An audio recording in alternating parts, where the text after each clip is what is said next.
Looks like it's time to change the battery and the key fob on my Volkswagen Tiguan.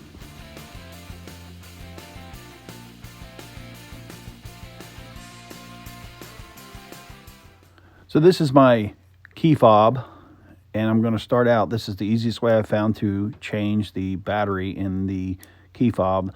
I'll just release the emergency key, and I'm actually going to use that as a tool. I'll simply insert it into its spot and pry down on it, and you'll hear click, and that actually pops off the battery access cover.